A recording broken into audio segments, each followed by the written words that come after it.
Le numérique, ce sésame, cette réponse idéale, fluidité des procédures, organisation facilitée, un temps de travail qui est à la carte. Alors quelles évolutions, quelles perspectives après cette séquence Covid?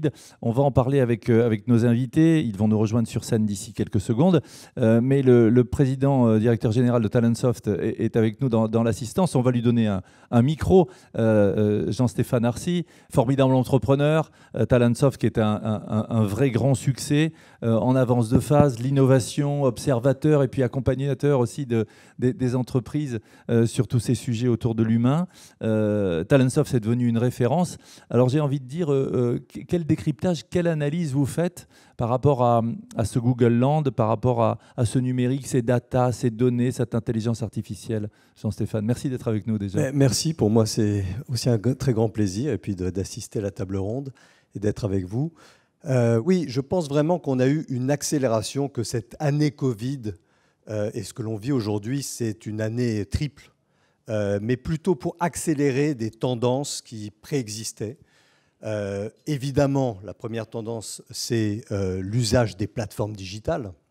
Donc, explosion des usages de toutes les plateformes. On est tous devenus bilingues en Zoom ou en Teams, et ceci à marche forcée. Et dans le cas de Talentsoft, on peut dire qu'en une année, l'usage des contenus digitaux, de digital learning par exemple, a doublé en moins d'un an. Donc c'est impressionnant. Une autre tendance qu'on a vu naître avant le Covid, c'était évidemment le manager coach. Cette posture de coach plutôt que d'être contrôleur au sein des entreprises. Et là, encore une fois, à marche forcée, ce que l'on vit aujourd'hui, c'est certainement, alors que le manager n'a plus ses équipes autour de lui, eh bien, il doit s'organiser pour définir, aider à faire naître et à déployer les objectifs de ses équipes et de le faire d'une autre façon, à réinventer certainement, en asynchrone, parce que les personnes ne sont pas autour de lui. Il doit donc s'équiper, s'armer pour le faire à marche forcée. Mais bien sûr, c'était préexistant au sein de nombreuses entreprises. Et puis, ce qui m'a beaucoup marqué, une troisième tendance, c'est cette proximité que l'on a vue entre direction générale au sein des entreprises et DRH. C'est impressionnant, de façon quasi quotidienne, il y avait au sein de la direction générale cette volonté de communiquer de façon personnalisée à l'ensemble des équipes. Et la direction générale l'a fait avec la DRH à ses côtés, en parfaite synchronisation, en parfaite collaboration. Et ça aussi, ce n'est pas nouveau, mais on peut dire quand même que cette période a donné un coup de boost à cette tendance. Oui, ça s'est accéléré parce que jusqu'à présent, on disait souvent que la direction générale était surtout en lien avec la direction administrative et financière, voire le marketing, voilà. Et là, on s'aperçoit que la fonction ressources humaines est plus qu'importante, surtout dans des temps incertains comme cela. Talentsoft, qui accompagne des entreprises du secteur privé et aussi le service public, et on voit que ça bouge de toutes parts en termes de formation, et ce que fait Talentsoft avec des offres et des solutions clés en main prouve que, là encore, on en parlait avec Jacques Attali à l'instant, il faut de l'agilité. Hein. Oui, je pense que sur cet aspect agilité, ce qui est important, c'est que, Jacques Attali le disait, il faut apprendre à apprendre. Donc c'est vrai pour les directions, c'est vrai pour les entreprises, c'est vrai pour tout citoyen.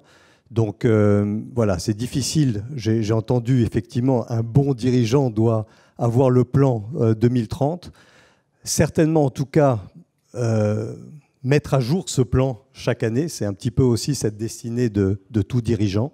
Donc avoir une vision à long terme, mais avoir l'agilité d'écouter et peut-être de changer le cap régulièrement aussi. Alors, on ne change pas de cap, on est droit dans notre table ronde. Jean-Stéphane, tu vas rester avec nous. On peut applaudir Jean-Stéphane Arcy, président directeur général de Talentsoft, un de nos partenaires privilégiés de DPA. Et on se retrouvera tout à l'heure, on écoutera avec beaucoup d'intérêt la synthèse et ce que tu as retenu de cette table ronde. Alors, cette table ronde, justement, on va en parler et on va accueillir nos invités, les directrices générales de l'enseignement supérieur, de l'insertion professionnelle au ministère de l'enseignement supérieur et de la recherche, Anne-Sophie Barthès. Anne-Sophie, je vous en prie. prie, on vous applaudit. Installez-vous. Je vous en prie. Elle est Global Head of Terra Numerata chez Roland Berger, le fameux cabinet, ancienne secrétaire d'État chargée du numérique et de l'innovation, Axel Lemaire. Merci Axel d'être avec nous, étant peut-être à mes côtés. Et puis je vais appeler le DRH de L'Oréal France, qui est aussi le vice-président de la NDRH, Monsieur Benoît Serre. Benoît qui nous rejoint. Alors on va peut-être faire un homme, une femme, shabadabada. Axel, viens près de moi et voilà. Alors, merci Benoît d'être avec nous. Axel, alors on va peut-être donner des micros à tous nos amis. Voilà, merci. Quel est votre prénom? Arthur. Voilà, on salue Arthur, voilà, qui donne des micros à nos amis. Merci beaucoup Arthur. Axel, tous les micros sont ouverts et vous n'avez qu'à les utiliser aussi simplement que possible. Qu'est-ce qu'on retient, Axel, de cette séquence, de cette crise? État des lieux, on parlait avec Jacques Attali de ces réseaux sociaux qui sont un service public. Hein. C'est fort ce qu'il a dit, hein, et qu'il faut préserver. Bonjour à tous. Je crois que c'est la première fois que j'entends l'expression. C'est la première fois que j'entends les termes réseaux sociaux liés à service public. C'est très, donc, qu'est-ce qui a évolué? Ça. Parce que je peux vous assurer que lorsque j'étais membre du gouvernement, et c'était il y a 5 ans, mais de dire cela, ça aurait été un gros mot. On aurait été taxé d'être anti-innovation. On aurait voulu être des interventionnistes soviétiques qui voulons diriger l'économie. Donc on a compris, enfin, la prédominance non seulement économique, mais aussi sociale et sociétale du rôle joué par les réseaux sociaux. Un regret, c'est que ça ait pris autant de temps. Et si je dis ça, c'est parce que lorsque j'ai dû défendre la loi pour une république numérique au Parlement, mais presque surtout à Bruxelles, vis-à-vis de la Commission européenne, il n'était pas question à l'époque de régulation des grandes plateformes numériques, parce que ce qui devait primer, c'était la libre concurrence. Axel, on va revenir sur tous ces sujets-là. Je voudrais qu'on parle de ce que tu fais chez Roland Berger avec l'accompagnement des entreprises et ce que tu retiens de cette séquence avec beaucoup d'évolutions. Il y a des secteurs en dynamique, des secteurs en déclin et là encore, tout a été chamboulé. Hein. Alors, chamboulé, une accélération, ça a été dit... vers la exacerbation de phénomènes qu'on voyait déjà. Exacerbation, vous voyez la valorisation financière des GAFAM. Il y a 1 an, on était autour de 1 000 milliards de dollars et on trouvait ça énorme, historique, plus que le PIB du Japon. 1 an plus tard, c'est 2 000 milliards. Ça a doublé en moins de 12 mois. Et donc le basculement vers les usages est absolument radical. Et cette croissance de l'économie numérique, elle bénéficie non seulement aux géants technologiques, mais aussi à tous les acteurs des technologies de manière générale.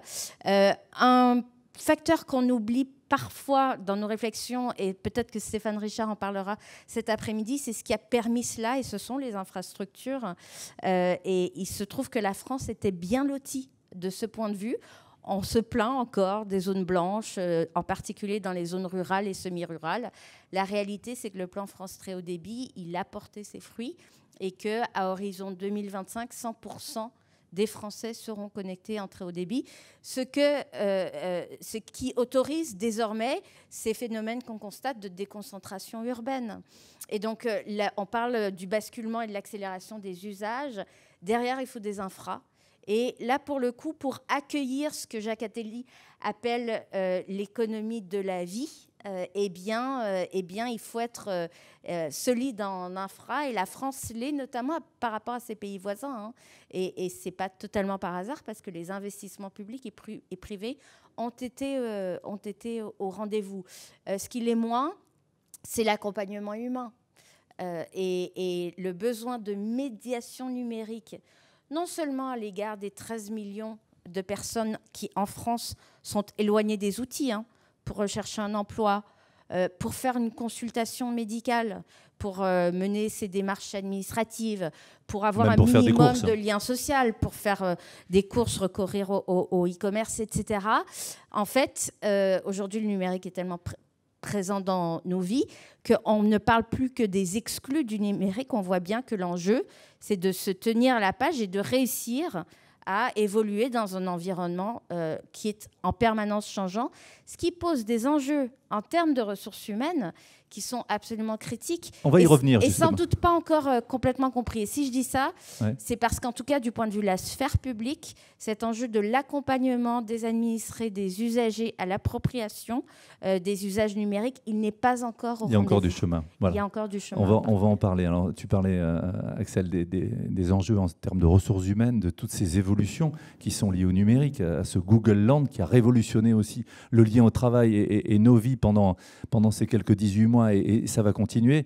Il est là pour nous en parler, c'est un expert. On le voit sur toutes les chaînes de télé, en radio, et c'est lui à qui on fait appel quand on a besoin de décrypter des phénomènes de fond et l'actualité. Benoît, merci d'être avec nous. Toi, tu parles d'une évolution sensible de la relation au travail, de la société du travail en lien avec ce fameux Google Land. Hein. C'est profond. Je pense, oui. Bah, bonjour à tous. Déjà, je suis désolé que vous me subissiez encore après les plateaux télé, mais... On apprécie, on apprécie. Peut-être des applaudissements pour M. Serres, s'il vous plaît. C'est ça, ouais. C'est parce que j'ai un nom célèbre. Et donc... non, pour revenir sur le sujet, en fait, c'est intéressant parce que depuis 1 an et demi, on parle. Alors, un coup, c'était l'évolution de l'organisation. Il y a eu des phases, en fait. Il y a eu le temps de l'organisation du travail, après la société du travail. Et en fait, on se rend compte aujourd'hui, notamment avec ce qu'on appelle le retour sur site, qu'en réalité, c'est la société elle-même qui a bougé, quoi. Je me faisais la réflexion avant de venir ici. Je me disais, ce qui est assez frappant sur le plan RH, c'est que pendant la période de confinement, c'est vraiment le professionnel qui a envahi le privé, quoi. Et là, on découvre que c'est le privé qui est en train d'envahir le professionnel. C'est-à-dire qu'on a inversé le système. Comme en réaction, en fait. Hein. Oui, ou alors comme une sorte de confrontation des nouveaux équilibres. C'est ce que vous expliquiez. C'est-à-dire qu'aujourd'hui, le compromis, on y revient. Alors, voilà, donc le sujet... Alors, je pense qu'aujourd'hui, on est entré dans une phase de confrontation des équilibres, et on le voit de manière très opérationnelle. Les gens qui ne reviennent pas le vendredi, ils reviennent le mardi. Enfin, on sent que chacun est en train d'essayer d'organiser un peu sa vie, et que l'entreprise essaye de s'adapter à ça, et donc de trouver demain le bon compromis, précisément, entre la liberté de l'organisation dans le travail d'un côté, et puis les contraintes collectives de l'entreprise, le fait qu'elle est conçue comme un outil, comme un moyen collectif, en fait. Tout est pensé dans l'entreprise de manière collective. Or, via les réseaux sociaux, via les habitudes qui ont été prises pendant ce confinement, mais qui, encore une fois, comme disait Jean-Stéphane, c'est de l'accélération. C'est pas nouveau ce qu'on observe. Accélération, Benoît, mais aussi en fonction des générations, c'est-à-dire les technologies jouent, mais les âges aussi. C'est-à-dire qu'on arrive à un espèce de schéma où, via les réseaux sociaux, via les techniques de marketing à distance, via l'intelligence artificielle, via ce que font les uns et les autres, les gens vivent dans un monde individualisé, en fait. On leur pousse ce qu'ils ont envie d'entendre, on leur pousse ce qu'ils ont envie de voir, on les conforte dans leurs opinions, enfin, on fait un certain nombre de choses comme ça. Et du coup, ils arrivent dans l'entreprise, et l'entreprise, elle a une approche extrêmement transversalo-collective. Et donc, ils ne comprennent pas pourquoi, tout d'un coup, l'individu qu'ils sont n'est plus traité en individu. Et pendant cette crise d'1 an et demi, comme le management a bougé, ce qui était évoqué tout à l'heure, tout d'un coup, on a développé le management par les soft skills. C'est pas nouveau, le soft skills dans le management, on entend parler depuis 20 ans, donc c'est pas nouveau. Mais en revanche, les gens se sont découverts qu'on pouvait s'occuper d'eux, en fait. Il y avait beaucoup de recommandations dans les boîtes. On disait, occupez-vous des gens, demandez-leur comment ils vont, faites pas que des teams care, pour leur demander de bosser. Le fameux care, avec je suis obligé de faire de la pub, le célèbre programme de L'Oréal qui s'appelle Share and Care. Et donc les gens ont découvert que tout d'un coup, on pouvait s'occuper d'eux individuellement, indépendamment du caractère productif que représente le salarié, par exemple. Et ça, ils n'ont pas envie de le perdre. Et puis, dernier point, parce que je sais que je vais parler trop longtemps, on se connaît bien. Le dernier point, qui je trouve, est très spécifique en ce moment, là, dans cette phase de retour sur site, c'est que les personnes arrivent et disent « Je ne veux pas avoir une fracture dans ma semaine de travail avec la semaine où je suis en flex ou en travail à distance, où j'ai une liberté d'organisation, une forme d'autonomie de l'esprit dans ma manière de faire. Et puis quand je suis sur site, je retrouve le vieux modèle de management un peu fliqué, contrôlant. Ouais. Et donc ça, ce serait dangereux parce que ce serait une fracture entre comment je vis mon travail chez moi, là où je suis, et comment je vis mon travail dans l'entreprise. Et je crains qu'à terme, c'est pas le modèle de l'entreprise qui gagne. Et ça poserait un problème. Voilà, question pour le management de proximité en particulier, on va y revenir. Merci Benoît pour cet éclairage. Anne-Sophie, merci d'être avec nous. Google Land qui a bouleversé évidemment l'enseignement supérieur, recherche et puis aussi la formation. Les universités ont vraiment accéléré dans ce virage numérique. Hein. C'était déjà entamé, mais là, ça a été, je reprends les termes de Jacques Attali, à marche forcée. Hein. Oui, bonjour à tous et à toutes. Oui, il y a eu plusieurs périodes. La période du printemps dernier, du printemps même 2020. avant-dernier, 2020, était un moment où la contrainte était stable, puisqu'on était tous à distance forcément, on était tous confinés. Et la contrainte était connue, voilà, le distanciel, et elle avait un terme. On pensait que ça allait s'arrêter 2 mois plus tard. Et donc, pendant cette période-là, j'ai le senti... Alors, ça a été évidemment comme dans une entreprise, j'imagine, comme dans tous les secteurs d'activité, mais enfin, une espèce de panique, mais aussi d'effervescence. Enfin, on était tous embarqués dans le même bateau. On se disait, mais comment on va faire? On s'est beaucoup pédé. Il y avait une énergie, hein, on peut dire. Il y avait dire. une vraie énergie. On était évidemment lessivés, épuisés, mais enfin, en même temps, il y avait une vraie énergie. Et puis... ce qu'on voulait montrer, c'est qu'on était capable de le faire, quoi, qu'on était capable de réagir dans les universités, dans les écoles, mais aussi dans un ministère, dans une administration, etc., qu'on avait été capable d'accompagner les acteurs de terrain et de leur permettre de survivre. Donc ça a été dur, mais au bout du compte, je crois qu'on cherchait surtout à montrer, non pas qu'on avait changé, mais qu'on avait été tellement réactif, tellement agile, tellement formidable, et qu'on avait fait face. À la rentrée, en septembre, la rentrée, la seule qui compte pour nous, celle du mois de septembre. À la rentrée, c'était une autre affaire, parce que d'abord, on a compris qu'il n'y avait pas de terme à cette contrainte, on ne savait pas quand ça allait s'arrêter, la contrainte n'était pas stable, tous les 15 jours, ça changeait. Alors nous, on essayait de s'adapter, on disait aux établissements... Présentiel, distanciel... Voilà, on leur disait, non, vous inquiétez pas, là, je pense que pendant 3 semaines, hein, c'est vraiment du 75% présentiel, du 3,5%, machin... Enfin, on l'a vu à l'ECP et ailleurs, d'ailleurs. Voilà, bon, évidemment, pendant les 3 semaines, ça a changé, enfin, ça a été très compliqué, donc c'était instable, il n'y avait pas de terme, et pire, si j'ose dire, c'est que c'était plus du tout distanciel. C'était à la fois du présentiel et du distanciel, il fallait permettre aux étudiants... parfois d'être chez eux, mais parfois d'être sur site, etc. Nous, on se battait, on essayait de convaincre. Voilà, on essayait de convaincre qu'évidemment, ce qu'on portait, nous, dans ce ministère, était beaucoup plus important que ce qui était porté dans les autres ministères, et qu'évidemment, s'il y en avait qui devaient revenir, c'était les étudiants, etc., etc. Et alors là, c'était beaucoup moins drôle, c'était beaucoup moins joyeux, et là, il était question de changement, pour le coup. C'était pas simplement montrer qu'on était capable de faire, mais si on changeait pas, on n'aurait pas tenu. Anne-Sophie, jusqu'alors, la manière d'enseigner, bien que le digital commençait à irriguer, n'avait pas forcément trop changé, en fait. Non, elle changeait parce que... comment dire? Elle changeait parce qu'une personne, un individu, décidait de changer ses méthodes d'enseignement. Mais jamais un établissement, une direction d'établissement, que ce soit une école ou une université, venait me voir en me disant, voilà, moi, en haut de la pile de ma stratégie, de ce que je vais faire dans les 5 ans qui viennent, il y a le numérique, les nouveaux usages, le nouveau rapport de l'étudiant à l'enseignement, à son campus, etc. Jamais cette question était mise sur la table. C'était toujours, on fait chic, c'est la recherche, c'est je veux être bien classé dans Shanghai, etc. Mais finalement, déjà la pédagogie et l'enseignement, c'est ce dont on parle moins. Et alors, les nouveaux usages dans cette pédagogie et cet enseignement, bien sûr, il y a toujours ceux qui sont passionnés de ça, mais c'était jamais un projet stratégique d'établissement. C'était jamais porté politiquement très fortement. Donc, il y avait évidemment des choses formidables qui se faisaient dans tel couloir, tel bureau et telle salle de cours, mais c'était jamais un projet d'établissement. Ce qui a changé, et on va voir qu'il y a un vrai mouvement de fond qui est entamé grâce à vous et vos équipes et à ceux en bottom-up, comme on dit, qui vous font remonter des envies. Axel, on parlait tout à l'heure de... Allez, on va le dire comme ça, l'avance de phase que tu as eue, tu me disais souvent, j'étais la risée à l'époque, quand tu disais que c'était un bien commun, qu'il fallait le préserver, un peu comme le logement, un peu comme l'accès aux soins. Moi, j'aimerais avoir la réaction, parce qu'on est à la fois des esclaves du numérique, et puis des esclaves consentants aussi. Donc, du coup, on arrive à une sorte de maturité du numérique, mais quid de la responsabilisation, la responsabilité ? Tout à fait. À l'époque, le secrétaire général du gouvernement m'appelait, moi et mon équipe, l'alliance des geeks et du gosplan. Ça nous faisait beaucoup rire, bien sûr. Le mix entre l'Union soviétique. Et peut-être qu'il fallait ça pour essayer de pousser les murs et justement d'être un peu dans la transgression. Peut-être une remarque d'abord en réaction à ce que j'ai entendu. C'est très intéressant parce qu'on comprend que les bouleversements subis ces derniers temps, ils sont fondamentaux, ils sont structurels et ils appellent à des réponses nouvelles. Et donc, la réponse, c'est le compromis.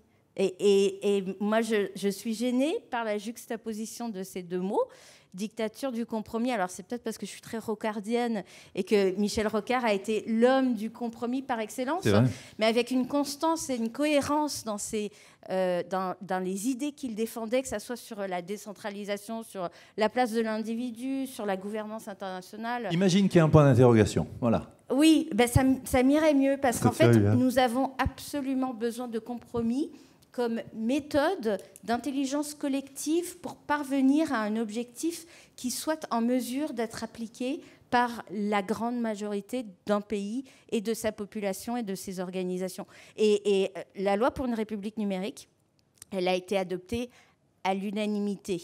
Est-ce qu'elle a été imposée de manière autoritaire? Non. Elle a été co-construite en ligne de manière transparente sur une plateforme avec des citoyens. Est-ce que c'est un consensus mou? Non plus. Parce qu'à partir du moment où on connaît la direction et où on assume la responsabilité politique de trancher, à ce moment-là, on négocie. Et le compromis, c'est la négociation. Et il me semble que ce qui nous manque collectivement aujourd'hui, c'est cette capacité d'écoute pour parvenir à une décision collective qui fasse compromis. Et encore une fois, non pas qui fasse consensus, c'est pas la même chose. Et donc, à quel moment nous situons-nous dans ce monde numérique? Oui, très clairement, l'ère de l'adolescence, en tout cas, et de la conscience des responsabilités qui émergent. Cela dit, je pense qu'il y a une grande schizophrénie qui est vécue par les dirigeants d'entreprise et par les citoyens dans leur quotidien. C'est clair. Quand on veut le contenu des résultats de recherche du moteur de Google, mais on ne veut pas du modèle publicitaire de Google qui tue les médias. On veut pouvoir retrouver ses amis d'enfance avec Facebook, mais on ne veut pas la captation des données personnelles qui va avec. Et finalement, plus les géants technologiques prennent une place dans nos vies, plus nous en sommes conscients, mais comme il n'y a pas d'alternative technologique aujourd'hui solide, eh bien, il y a une forme de servitude volontaire, ce qui nous rend schizophrènes. Et moi, je crois que le fait de ne pas trancher sur les grands modèles politiques qui doivent s'imposer à certains acteurs, eh bien, contribue à une forme de malaise social. Je vais assez loin dans cette réflexion, mais je pense que à terme, cette espèce de schizophrénie, cette dichotomie entre le vécu quotidien et les grandes orientations politiques au sens sociétal du terme, elle peut être très mal vécue et elle peut être source d'un désordre social profond. On peut en parler en entreprise. Axel, je te coupe, je voudrais que Benoît réagisse. On voit, Benoît, qu'on est dans une période intermédiaire. Jacques Attali nous disait qu'il faut trouver du sens, il faut redonner de la vision et puis recréer aussi de la solidarité. Comment on fait? Parce que beaucoup ont parlé de cette entreprise Providence. Alors là, elle s'est retrouvée, et les ressources humaines, au centre de tout, avec encore un fardeau supplémentaire. Il faut faire ça, puis ça, s'occuper de ça, gérer ça.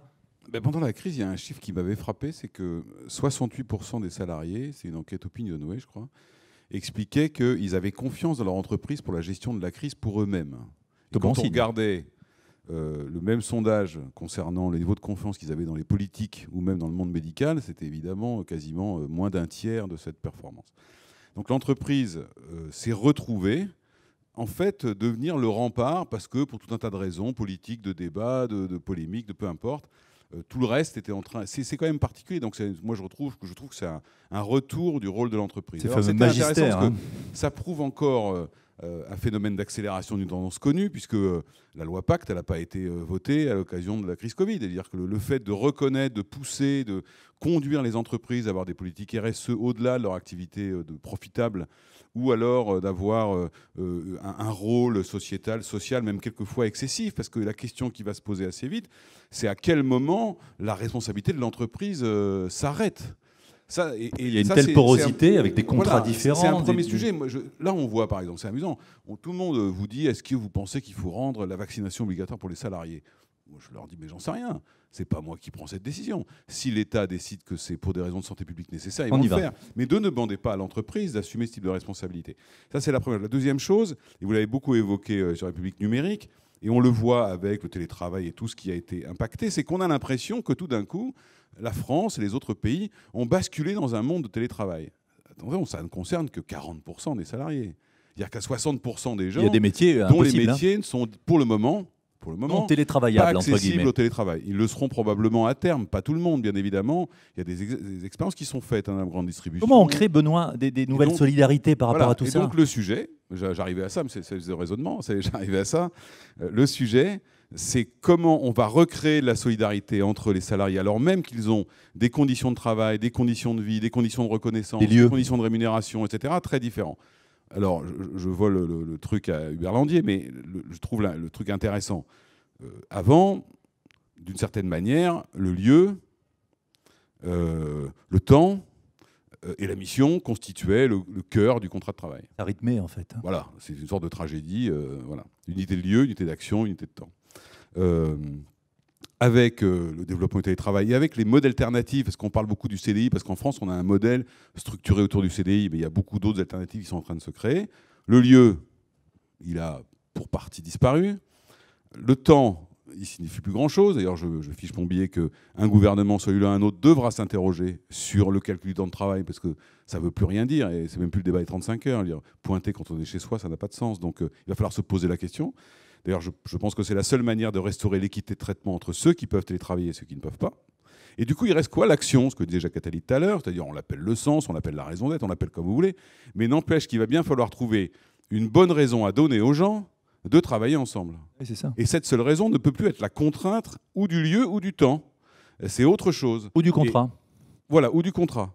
Et puis comme la guerre des talents fait rage, et si on en croit les prédictions de Nostradamus Attali, les métiers vont se transformer considérablement. Ça veut dire que la guerre des talents va faire rage, tout un tas de choses. Et ces gens-là, ces talents-là, ils vont vite comprendre qu'ils sont sur un marché d'employés et pas sur un marché d'employeurs. Et donc on voit apparaître certains qui disent « mais en fait j'ai calculé mon coût. C'est beaucoup plus intéressant que je sois en prestation extérieure ou dans une entreprise. J'ai les avantages sans les inconvénients. » Mais ça pose un sacré problème parce que le système de protection sociale, le système de protection en général, on va dire, il repose quand même considérablement sur le contrat de travail. Alors talent, Benoît en parlait, Anne-Sophie, je me tourne vers vous. Les talents, c'est ce qu'on fait, c'est ce qu'on forme dans l'enseignement et dans l'enseignement supérieur et la recherche.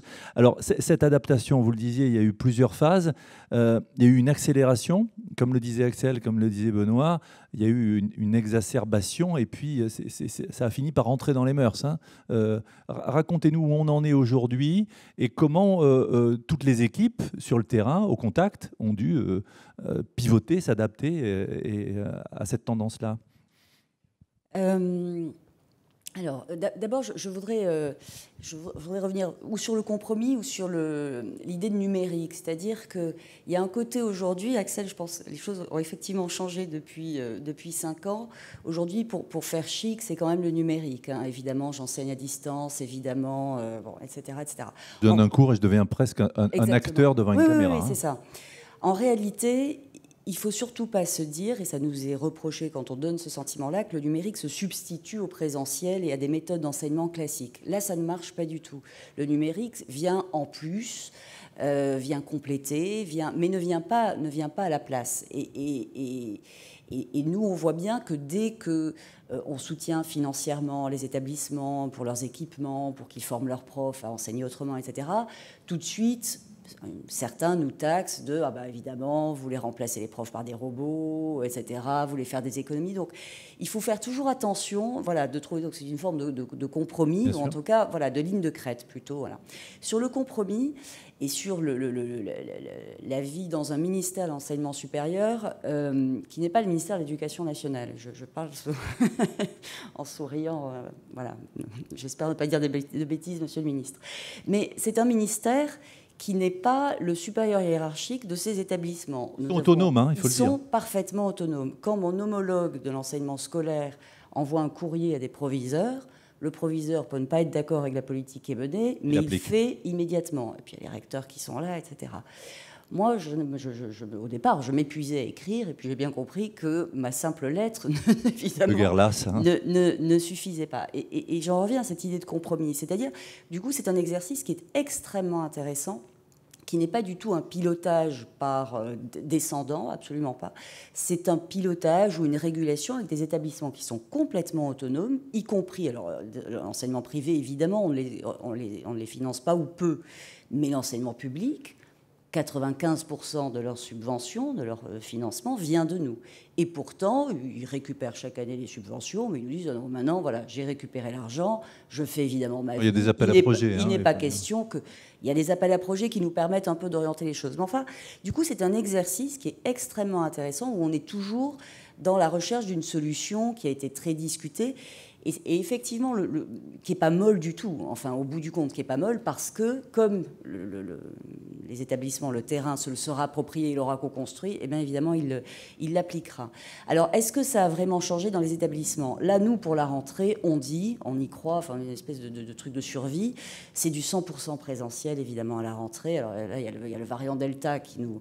Mais bon, voilà, c'est du 100% présentiel parce qu'on sent bien qu'on a besoin de ça, mais psychologiquement en réalité.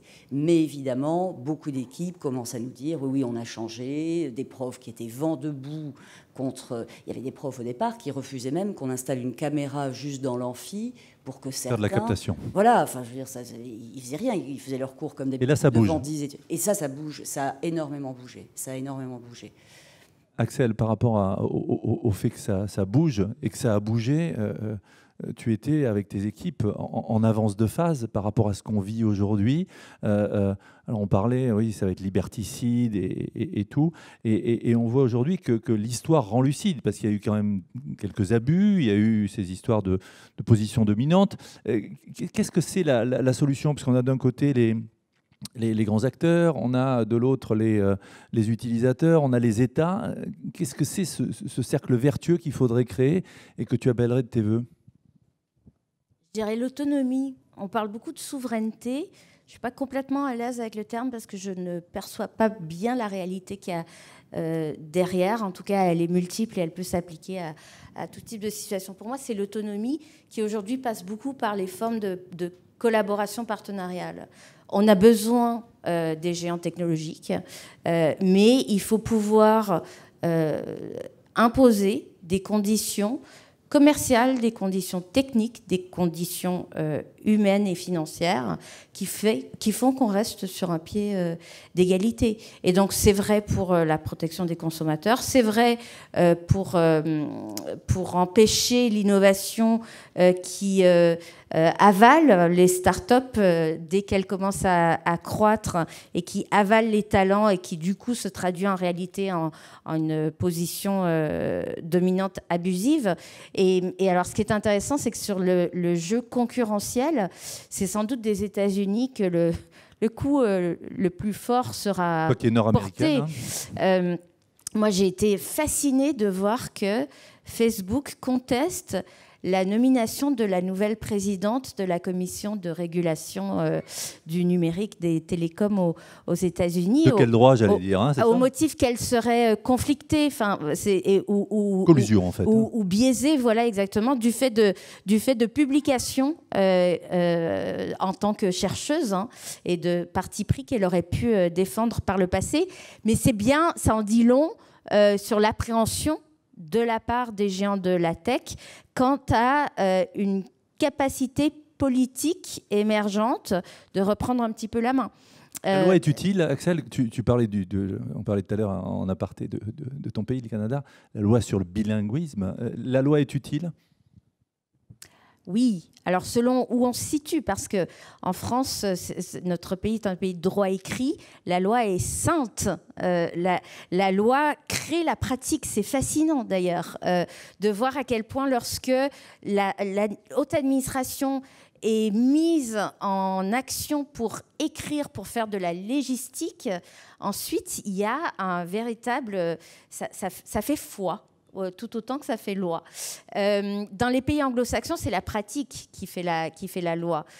Et donc le droit de la ce qui a des conséquences, notamment sur comment gouverne-t-on des technologies qui sont en permanente mutation. L'intelligence artificielle, c'est bien de vouloir la rendre plus éthique, mais concrètement, on fait comment d'un point de vue technique pour capter l'éthique dans l'intelligence artificielle ? Ben, ça veut dire qu'il n'y a pas que la loi. Et pourtant, je suis juriste et pourtant, je suis française. Tu as défendu, tu étais rapporteur pour la loi égalité homme-femme aussi. Hein, tout à fait.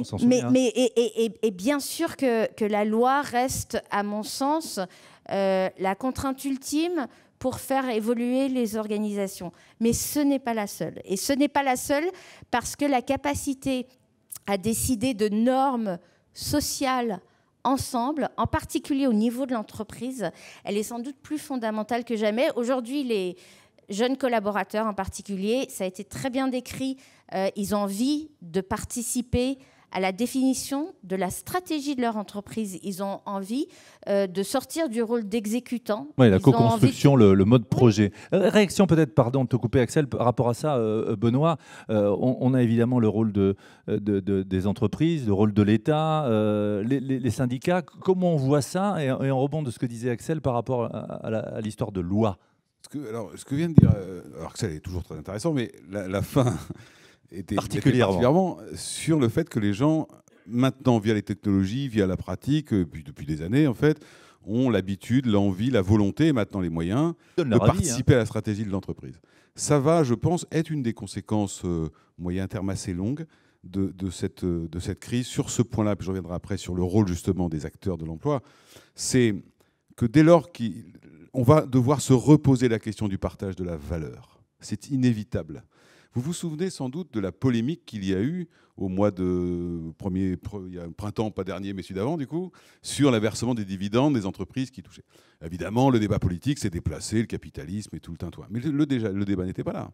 C'est que les gens disaient, attendez, vous me demandez, et d'ailleurs le président de la République l'avait dit en avril en conférence de presse juste après, vous me demandez de faire un effort, ça s'appelle les accords de performance collective, ça s'appelle ce que vous voulez, d'augmenter mon temps de travail, de faire tout un tas de trucs pour sauver l'entreprise parce qu'elle est en situation difficile, et la seule perspective que vous me donnez, c'est retrouver mon salaire d'avant.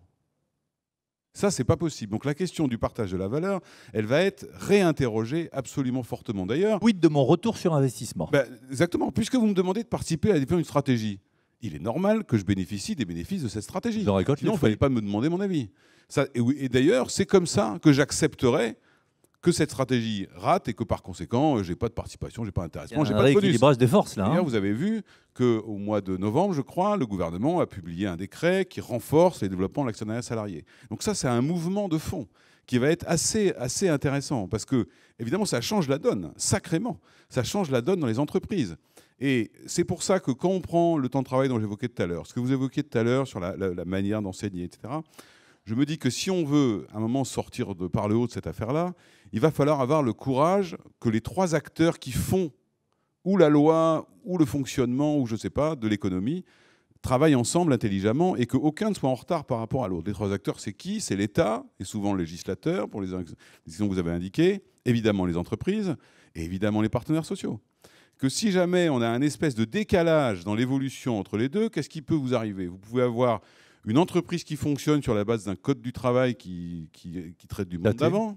Vous pouvez avoir des syndicats qui bloquent la transformation nécessaire et qui donc se trouvent de plus en plus décalés par rapport à leur rôle de représentativité parce qu'ils défendent un corporatisme au lieu de représentants des salariés. On le voit avec la CGT en particulier. Oui, tout le monde est un peu sur ce pied-là. Donc le sujet, c'est ça. L'autre jour, j'étais auditionné pour un truc, bref. Et alors, je trouvais ça extraordinaire. Ils m'ont dit, est-ce que vous pensez qu'il faut rédiger un code du télétravail. Je dis, mais alors vous avez définitivement rien compris ou j'ai pas été clair. Si jamais vous faites un code du télétravail, alors c'est encore pire. C'est-à-dire que j'aurai des salariés gérés selon le code du travail et d'autres par le travail. Non, il faut remettre en cause le truc. Et ça va être difficile. Et je finis par là parce qu'il y a un autre point qui est apparu très fortement pendant cette crise, c'est la question de la santé individuelle des gens. La responsabilité de l'entreprise sur la santé de l'individu. Or, le modèle de protection sociale, le modèle des mutuelles, il est totalement collectif. Il est totalement basé sur la mutualisation. Or, si vous regardez les orientations, des protocoles, des règles que nous avons vécues, on nous a demandé quoi? De séparer nos salariés. Entre ceux qui avaient plus de machin, ceux qui étaient vulnérables, ceux qui vivaient avec des gens vulnérables. Les règles étaient différentes. Oui. Et donc, pour des raisons d'urgence, le gouvernement a créé l'explosion du corps social qui avait déjà explosé entre ceux qui étaient en télétravail, ceux qui étaient sur site, ceux qui étaient en chômage partiel, enfin bon. Et ça va être une question, parce que du coup, on voit bien, c'est un mouvement, encore une fois, Jean-Stéphane le disait, qui n'est qu'une accélération de ce qu'on connaissait déjà. Ça fait 30 ans que l'État ruiné transfère ses responsabilités vers les entreprises. Ouais. Et résultat des courses, ça va continuer. Ça va continuer. On va demander, on le voit dans ce qu'on entend ici ou là, sur le rôle de l'entreprise, sur la santé, sur la protection, sur la prévention, sur la retraite, sur tout ça. On est en train de transférer à l'entreprise. Il y a un moment où il y avait un problème, parce que l'entreprise paye des cotisations sociales effarantes, tout en prenant en charge ce que ces cotisations sociales sont censées payer. Il y a le double effet. La question de la solidarité va se poser inévitablement. Et quand on regarde le modèle américain, on n'est pas forcément dans le bon chemin. Voilà. Anne-Sophie Barthès, par rapport à ce numérique, ce digital qui apporte beaucoup, on commençait à en parler avec Jean-Stéphane tout à l'heure, sur la formation tout au long de la vie, ces nouvelles aspirations, on l'a vu, hein, j'ai animé des événements pour la DGEFP, des GAFP aussi, il y a des aspirations, j'ai envie de prendre mon destin professionnel en main, des passerelles, des nouvelles compétences, des évolutions. Ça, le numérique va aider et vous êtes à la manœuvre, hein. Oui, même sans parler de formation tout au long de la vie, il y a un changement et vraiment je rebondis sur ce que vous avez dit, le rapport de l'étudiant, on n'a pas tellement parlé de l'étudiant finalement, à l'enseignement. Quel que soit son âge. Hein, c'est ça, voilà, pardon, quel que soit son âge, à l'apprentissage, a été bouleversé. Beaucoup ont souffert et ne s'en sont pas remis, ont décroché, etc. Mais il y en a également beaucoup qui ont été perturbés un petit peu au départ et qui ont pris goût aussi, et qui ont vu qu'on pouvait apprendre autrement. Et donc là, ce que nous disent les étudiants aujourd'hui, c'est que leur rapport à leur université, à leur école a changé, qu'ils n'en attendent plus les mêmes choses. Ils sont beaucoup, curieusement, parce que quand même on a tous été un peu assommés cette dernière année, mais ils sont encore moins résignés qu'avant. Ils ont tout à fait conscience de ce que dit Jacques Attali, c'est-à-dire qu'ils feront 10 métiers dans leur vie, qu'ils ont besoin d'agilité, les soft skills, etc. Mais du coup, leur rapport à l'enseignement a changé. Et ils nous disent souvent deux choses. Ils nous disent, grâce au numérique notamment, moi je veux pouvoir jouer sur le contenu de la formation, que l'on soit effectivement salarié en formation tout au long de la vie ou au tout début de son cursus. Voilà, je veux faire de la philo et du droit. Bon, j'ai pas ça. Je veux que l'établissement se mette en capacité de me permettre de suivre un peu de philo, un peu de droit. Et il y a un vrai parallèle avec l'entreprise, ce que disait Benoît. C'est exactement ça. Vraiment, complètement. Et puis, ils souhaitent également pouvoir jouer non pas sur le contenu, mais sur l'accès. C'est-à-dire, je suis un étudiant particulier, sportif de haut niveau, je travaille beaucoup à côté, handicap. Je suis en situation de handicap, etc. Je veux pouvoir y aller, alors là c'est le télétravail, mais étudiant, si je veux dire, je veux pouvoir y aller les jours où je le peux, les jours où je le souhaite, je veux pouvoir avoir cette modularité dans l'accès. Et donc, il est vraiment demandé aux établissements de se mettre en capacité d'offrir cette modularité-là. Et là, le numérique est la seule solution. Je veux dire, si on est tous en présentiel, entre les emplois du temps, les salles, etc., on n'arrivera jamais à avoir cette souplesse d'organisation. Anne-Sophie, réaction aussi par rapport à ce que disait Benoît et tout à l'heure Axel sur cette socialisation, parce que ce qui a manqué, moi je discutais avec mes étudiants, et ils disaient, ce qui m'a manqué, c'est la vie sociale, c'est la vie étudiante, c'est le campus, c'est le bureau des élèves, c'est tout ça. Alors là, tout à l'heure, je parlais de stratégie d'établissement. Donc je disais, quand on interroge des chefs d'établissement d'enseignement supérieur, en général, ils nous parlent de recherche d'abord, les bons matins d'enseignement, de pédagogie, mais alors la vie étudiante, jamais. Là, vraiment, l'extra-académique, tout le monde dit « Ah oui, c'est très important, hein, la vie associative », enfin, on a tous un discours un peu convenu sur le sujet, mais enfin, c'est jamais ce que l'on met en haut de la pile. Et là, ça devient un haut de pile, parce que vraiment, c'est ce que vous dites, c'est-à-dire que ce lien social qui s'est brisé, c'est de ça dont ils ont manqué, c'est de ça dont ils ont souffert. Et le numérique a quand même permis, autant que faire se peut, de maintenir ce lien. Il y a eu des cours de sport en ligne, il y a eu la culture de la vie associative. Voilà, donc il y a eu une réinvention de cette vie étudiante, une volonté, je partage tout à fait aussi d'étudiants, de prendre part à la stratégie, à la vie de l'établissement. D'être acteur. Hein. Etc. Voilà, d'être complètement acteur. Et donc vraiment ça, je pense que ça a définitivement changé. On est plus sur les opportunités de Google Land que sur une turbulence, en fait, même si tout a été agité. Oui. Axel, réaction? Non, mais tant mieux, quelque part, s'il a fallu la crise pour réaliser que la vie étudiante, c'est important. Moi, quand j'étais députée pour représenter les Français à l'étranger, j'étais très souvent saisie par des étudiants étrangers dans les pays de ma circonscription qui me racontaient l'accueil et leur quotidien en tant qu'étudiants étrangers dans des facs françaises.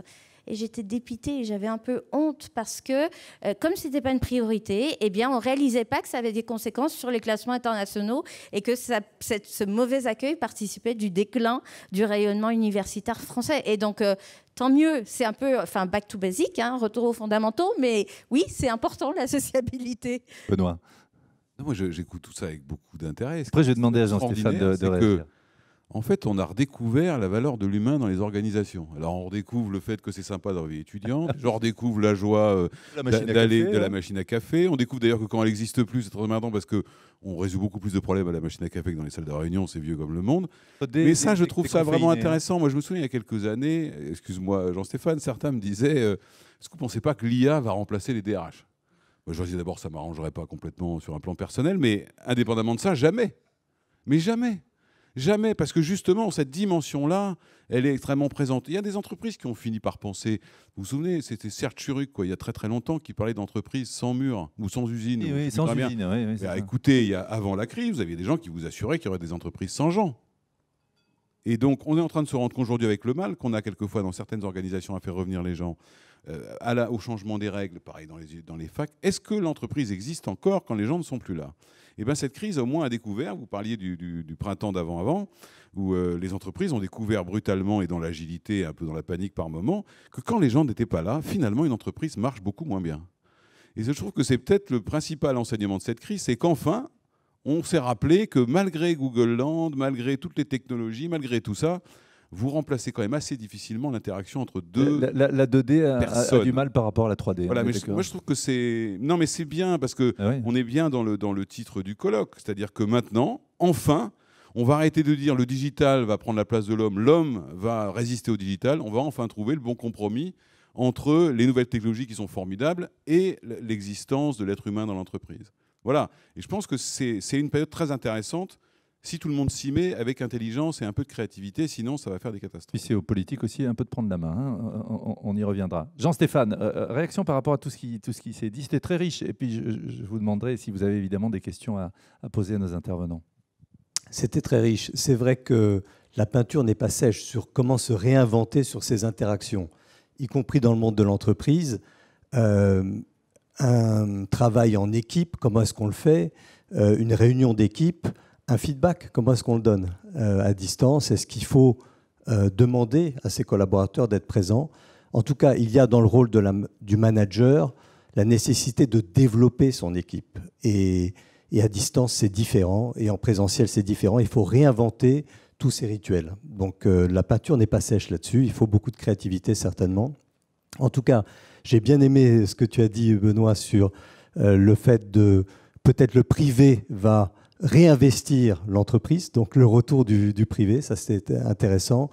Axel, tu as dit effectivement, en parlant des forces, quand même, on parlait du déclin de la France en démarrage, des forces, des infrastructures qui font que ces activités économiques de la vie peuvent gagner aussi en France.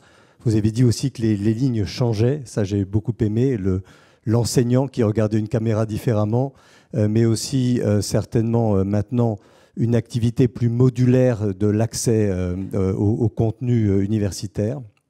Donc très très riche. J'aimerais juste rajouter une chose, un point positif certainement sur cette notion de souveraineté du digital en France. Si on regarde les chiffres, si on regarde les succès, si on regarde aujourd'hui comment les talents sont attirés par la tech en France, je pense qu'il y a vraiment une évolution extrêmement positive depuis 5 ans, je dirais. Donc voilà, j'aimerais terminer sur une note positive. On a aujourd'hui les moyens d'une souveraineté technologique en France, avec des champions, avec des talents, avec derrière des fonds et donc des moyens que l'on n'avait pas il y a 5 ans. Donc on peut rester sur cette économie de la vie positive en France. Jean-Stéphane Arcy, merci Jean-Stéphane. Qui a des questions à poser à nos invités? Voilà, on va vous tendre un micro. Le micro va s'approcher. On a déjà 2 questions. Jean-Pierre-Henri. Voilà, là-bas. Et merci à chaque fois, évidemment, de vous présenter. On va essayer de faire des réponses courtes. Bonjour. Bonjour, donc Jean-François Guillot, cabinet Cardinal Sud. Merci de ce débat. Une étude du Tony Blair Institute for Global Change, publiée il y a 3 semaines par Bloomberg, révèle que 25% des emplois du service, donc tertiaire et le quaternaire, sont 100% délocalisables, suite à ce qui s'est déroulé lors de la pandémie.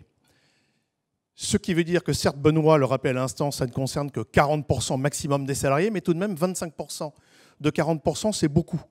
On peut également dire qu'une des missions des syndicats, ça va être désormais de défendre les salariés contre eux-mêmes pour conserver leur emploi et éviter le 100% télétravail. Et pour être très légèrement provocateur, quel compromis pour éviter la dictature du marché qui va forcément pousser à la délocalisation, parce que je vois mal, Jean-Stéphane parlait à l'instant des fonds de pension, je vois mal un fonds de pension du Milwaukee s'intéresser à un ingénieur qui habite Romorantin ou Bordeaux, très à la mode, et qui est payé 3 000 € par mois par rapport à un ingénieur payé 400 € à Maurice, au Maroc ou autre. Qu'on attire des talents dans la tech, on est parfaitement d'accord. Pour les services, ça veut dire qu'on va avoir une nouvelle vague de délocalisation massive comparable à celle, et c'est ce que dit l'étude, de l'industrie des années 70-80. Alors l'étude... Donc quel compromis pour combattre ceci? Merci pour cette question très intéressante. Benoît? Alors d'abord, je suis d'accord avec ça. Quand j'évoquais 40%, c'est à date. Et je vous invite, je vous renvoie à une excellente étude menée par la NDRH et le BCG en juin 2020 qui démontrait que l'extension du télétravail ou du travail délocalisable se jouerait non pas sur le nombre de jours, juin 2020, hein, sur le nombre de jours, mais sur le nombre de métiers. Donc on y va tout droit. Quand j'ai dit 40, en fait c'est 60, 70. Ça renvoie à 2 sujets. Pour répondre rapidement, je pense que l'une d'autres tendances qu'on va avoir dans le temps, et là les entreprises à protection sociale forte, enfin à coût social fort, les pays à coût social fort comme l'Europe de l'Ouest notamment, elle va être confrontée à un vrai sujet qui est une sorte de nouvelle mondialisation, qui est la mondialisation des compétences.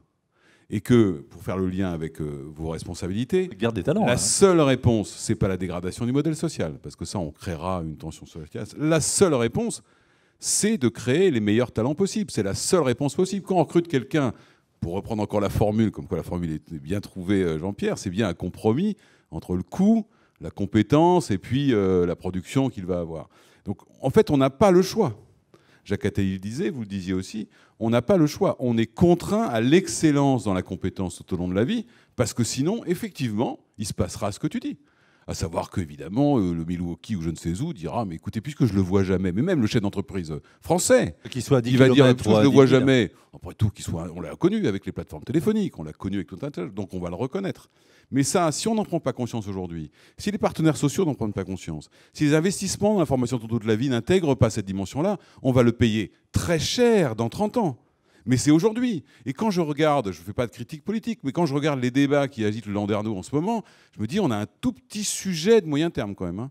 Parce que si on ne fait pas très attention, ça risque effectivement de se dégrader. Et en plus, vous l'avez évoqué, la crise a généré des capacités d'enseignement, des capacités d'apprentissage qui sont incroyables par rapport à ce qu'on connaissait il y a ne serait-ce que 5 à 10 ans, sous réserve que l'État dote, notamment ses universités, des moyens de le faire. Sinon, on va être... Alors évidemment, dans les grandes écoles financées par des fonds ou par des fondations, ils vont trouver les moyens.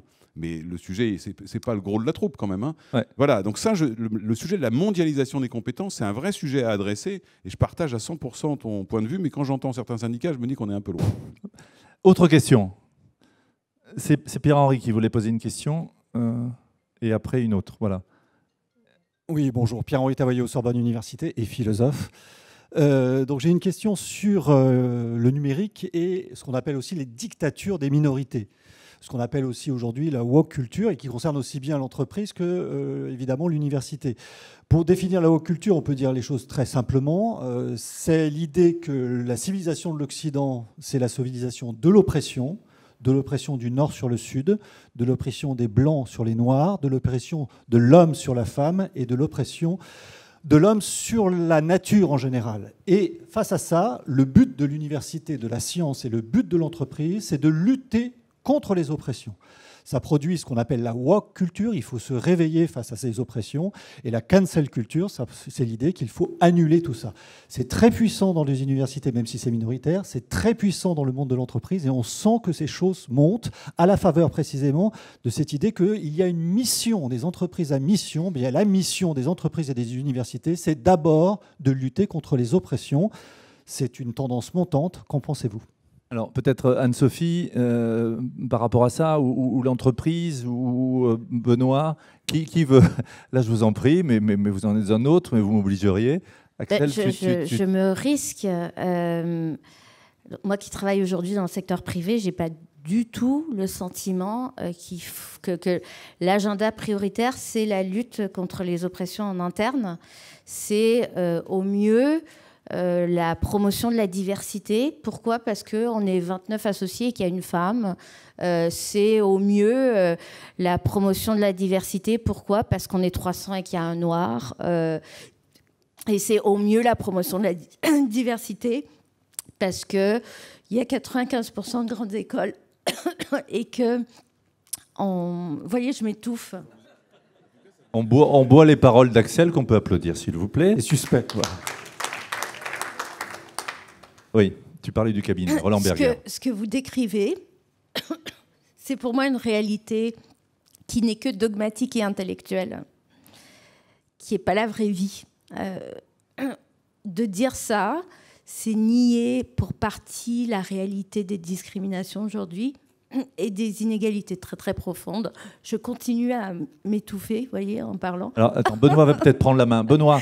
Et donc, non, mais ça, ouais. Et donc avant de parler de cancel culture, parlons de la réalité des discriminations. Après, on verra. Alors, on ne peut pas nier non plus qu'il y a cette, et Pierre-Henri faisait référence à cette américanisation. Hein. On voit qu'il y a un mouvement de fond qui arrive dans les entreprises. Comment on gère ça? Parce qu'on a à gérer d'un côté, j'ai une amie DRH qui me disait, attends, mais moi j'ai une personne qui a élu domicile à Toulouse, elle était à Paris. Maintenant, elle me dit, je veux être rattachée à l'unité de Toulouse et pas remonter à Paris. Et puis en même temps, il y a cancel culture, il y a le woke, il y a tout ça, il y a... Benoît. Oui, alors, bon, sur ce sujet-là, je rends hommage au professeur Tavoileau, qui est un visionnaire. Je pense que le sujet va nécessairement arriver, malheureusement. Malheureusement, mais je crois... Alors, je vais sans doute choquer Axel Lemaire, mais c'est pas grave. Oui, justement, je me dis, de toute façon, pour vous en être... Et donc, non, c'est pas ça. C'est que moi, je suis assez frappé. Parce que je suis d'accord, les entreprises sont très concentrées sur la lutte contre les discriminations, et tout ça est vrai. L'inégalité, tout ça est vrai. Quelle est la réponse? La réponse qu'on donne, c'est une addition de quotas. Dire, si on continue comme ça, les DRH vont passer leur vie à gérer des quotas. Alors, c'est bon, j'ai mes 6% de ceci, mes 8% de cela, mes 40% de ceci... Mais c'est l'antithèse de la gestion RH, de mon point de vue. La gestion RH, justement, c'est gérer de manière collective les gens. Et je n'ai rien contre ces mesures. Au contraire, il faut les prendre pour accélérer les trucs. Ça, c'est certain. Mais quand vous regardez, là, on est en train de nous préparer les quotas, l'index de la diversité du côté d'Elisabeth Moreno. Pourquoi pas? Mais le vrai problème, c'est qu'on va additionner des quotas. Et qu'il y a un moment où... Et c'est ce qui se passe aux États-Unis. Millefeuille, hein. Aux États-Unis, déjà, vous avez des tâches DG qui voient leur DRH une fois par an pour leur dire alors, combien de Noirs, combien d'Hispaniques, combien de ceci, combien de cela. Et ça, c'est une vraie erreur. C'est une vraie erreur. Donc, je ne pense pas que la solution qu'on donne des quotas, c'est une solution d'accélération, mais je pense que c'est une solution dangereuse parce que chaque minorité va y aller de son quota.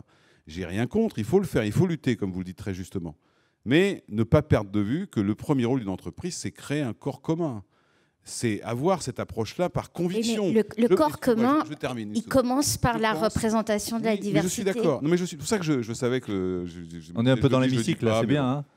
Je pense que la contrainte ne crée pas de culture. Voilà. Or, le vrai sujet, c'est la culture. Il y a une étude très intéressante qui a démontré que bien, et à juste titre qu'on ait fait rentrer des femmes dans les conseils d'administration, ça n'a rien changé sur l'égalité hommes-femmes dans les entreprises. Rien. Parce qu'on avait eu ce débat à Avignon il y a 3-4 ans avec... Lucille Desjonquers, si tu t'en souviens. Le problème, c'est que moi, je trouve très bien qu'on fasse ça, mais j'aimerais bien qu'on le fasse de haut en bas de l'échelle dans l'entreprise. et pas uniquement en haut. Parce qu'en haut, malheureusement, ça ne change rien. C'est ça le problème. Donc voilà, bon. Anne-Sophie, peut-être. C'est un débat éternel. Hein. Oui, oh, voilà. Ça s'est emballé. C'est le sujet. Non, c'est un sujet qui est absolument brûlant et on va dans terminer les cette table ronde. Dans les universités et les écoles. Donc il y a effectivement un courant. Je le présenterai, enfin j'ai eu l'impression que vous le présentiez comme désormais il n'y a que ça dans les universités et les écoles. Enfin, alors je l'ai mal compris. Il y a ce courant-là. Nous, l'important, c'est à la fois de préserver la liberté académique, donc ce courant existe très bien, mais il ne doit pas être le seul. Et donc, voilà, de donner des gages de pluralité, de pluralisme, et pas de pensée unique. Et ce sont en plus, évidemment, dans des disciplines particulières, qui sont souvent les SHS, et je crois que vous êtes philosophe, c'est ça, à Sorbonne Université. Alors, en plus, je vois bien votre vie, je devine bien votre vie.